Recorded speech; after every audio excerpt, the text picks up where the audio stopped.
ter que ser regrados de outra forma.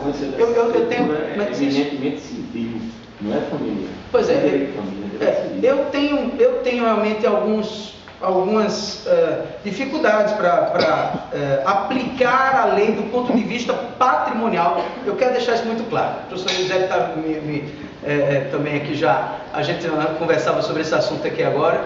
Eu não consigo ver outra solução que não seja essa. E aqui analisando sistema, realmente sistema de lei, né? Sistema legislativo.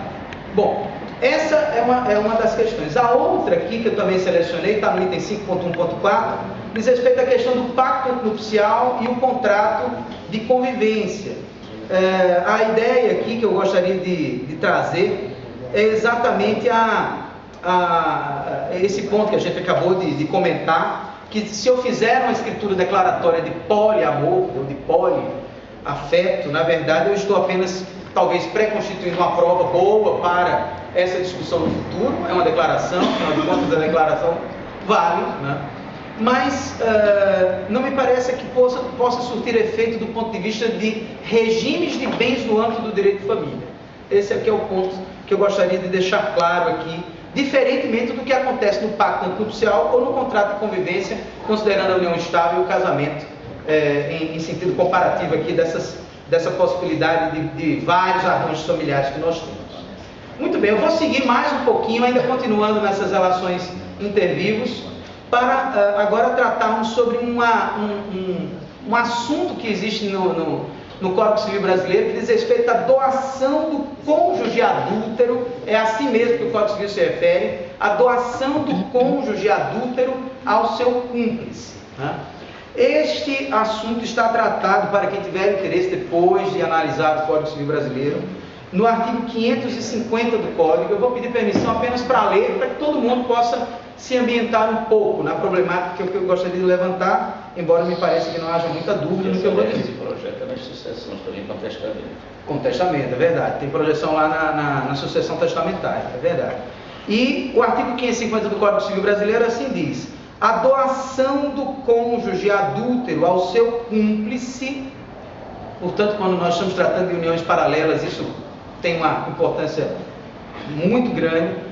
Pode ser anulada pelo outro cônjuge ou por seus herdeiros necessários até 2 anos depois de dissolvida a sociedade conjugal.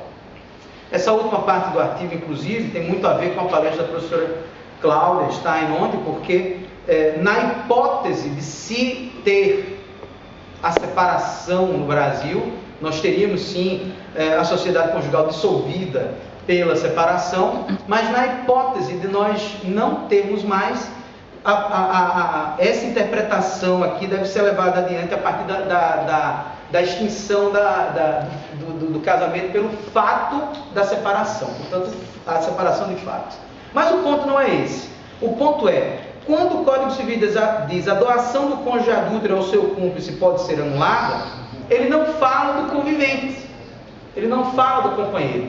E eu me lembro muito bem que em 2003 o IBDFAM fez acho que, se não me engano, o 5º Congresso ou o 4º Congresso Brasileiro de Direito de Família, e o professor Zeno estava, como nós estamos aqui agora, eu tenho o prazer de estar ao lado dele, sentado à mesa no evento lá em Belo Horizonte, organizado sempre com muito cuidado pelo professor Rodrigo, que chega aqui agora na sala.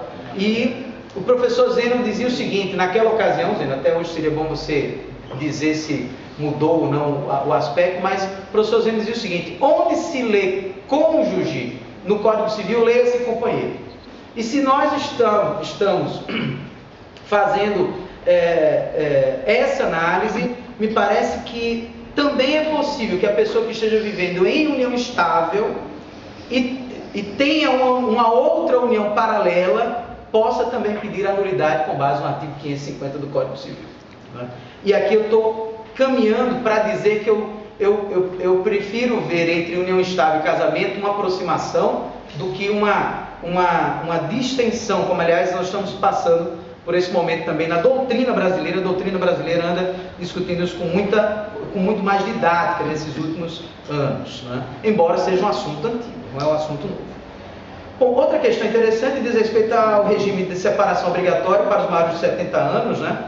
E a discussão aqui é a seguinte: se eu, no caso da união estável, né, eu tenho a possibilidade de ter união estável com pessoas que começam a partir dos 70 anos. O convivente tem, um dos conviventes tem mais de 70 anos, 70 ou mais. Essas pessoas estariam necessariamente, o regime de bens seria necessariamente o regime de separação, também como se exige para o casamento, né? E nesse aspecto me parece que a resposta seria positiva. Eu acho que a resposta deve ser positiva aqui, e corrobora essa posição o recurso especial, que também é recente, 1.171.820 do nosso Superior Tribunal de Justiça, que caminhou nessa linha e disse mais. Esse é um ponto importantíssimo. No Brasil nós temos uma súmula que deixa a gente bastante confuso, que é a súmula 377 do STF, que é uma súmula de 1964, 3 de abril de 64, e há uma dúvida se essa súmula está ou não em vigor em razão da entrada em vigor do Código Civil em 2003, né?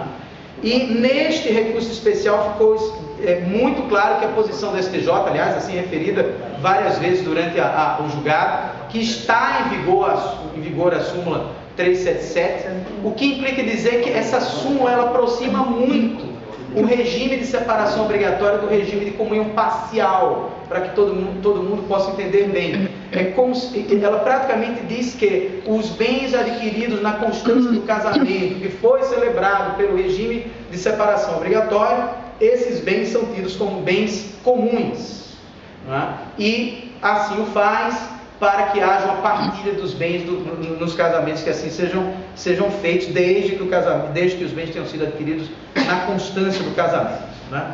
Essa é uma questão também importante dentro da nossa discussão, e nós achamos, nós precisamos dizer aqui duas conclusões importantes, pelo menos no meu modo